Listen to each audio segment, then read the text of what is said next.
Drapetomania and the Ghosts of Language. The year is 1851. One of America's most respected and widely published doctors, Dr. Samuel Adolphus Cartwright, pens an article in the popular news magazine DeBow's Review.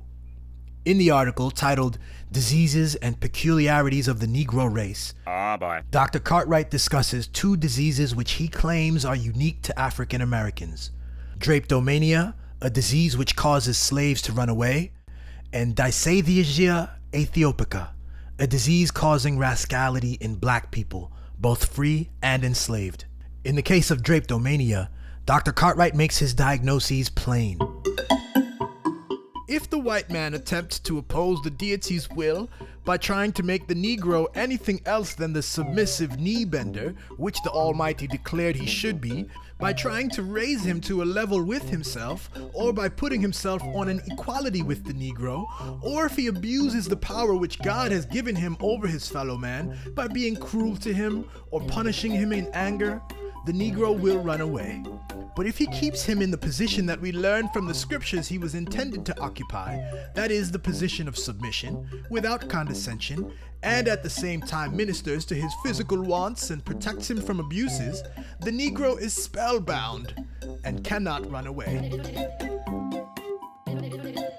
DeBow's Review magazine was a monthly publication that boasted and marketed itself on its ability to, quote, recommend the best practices for wringing profits from slaves, end quote. By 1861, start of the Civil War, DeBow's Review was the most widely circulated Southern periodical. It was the Fox News or Daily Wire of its day. Dr. Cartwright was by all accounts the most prominent surgeon and medical scientist in antebellum Mississippi.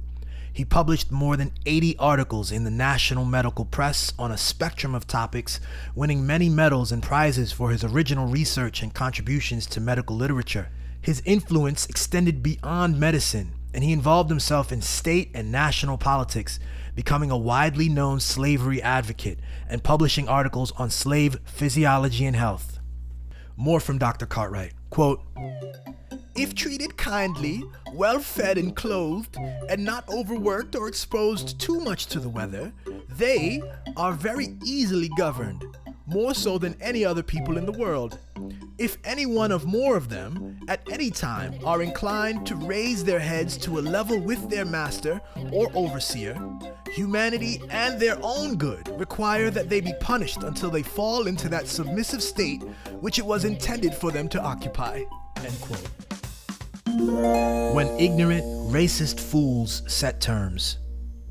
Nearly 200 years later, it's hard to know for certain if Dr. Cartwright actually believed the totality of his inane theories, or if he was merely a self-interested clown like Ben Shapiro, Sean Hannity, and other voices that we endure today. I'm not sure the difference actually matters. By 1836, Dr. Cartwright's celebrity and lucrative medical practice allowed him to take his family on an 18-month European tour, which he documented in a 2-volume diary. In January 1846, Cartwright was elected as the first president of the Mississippi State Medical Society.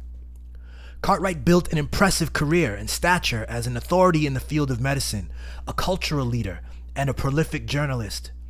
He capitalized on this social clout and celebrity by catering to the needs of a well-established market and national demographic, landed white men, by counseling the established white Southern slave owners on how best to psychologically manipulate and discipline their lessers. The market would reward him handsomely.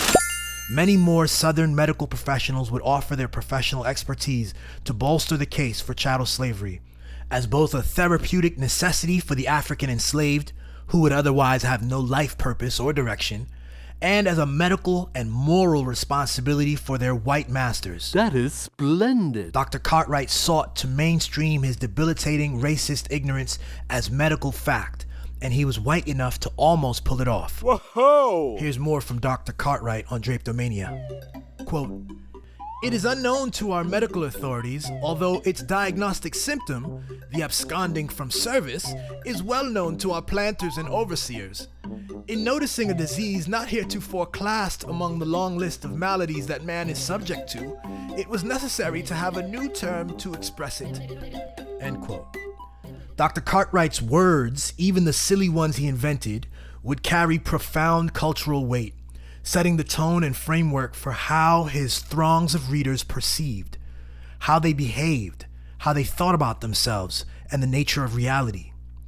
Armed with ghost language like Drapetomania and its undergirding logic, the average uncurious 1850s white man would not see the natural and reasonable expressions of enslaved people as evidence of their human dignity, nor as evidence of the chattel system's inhumanity.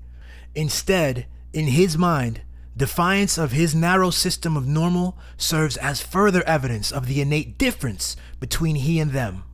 He will have to train his mind to experience reality in its truth, rather than experiencing the lens and the limited words given to him by people like Dr. Cartwright.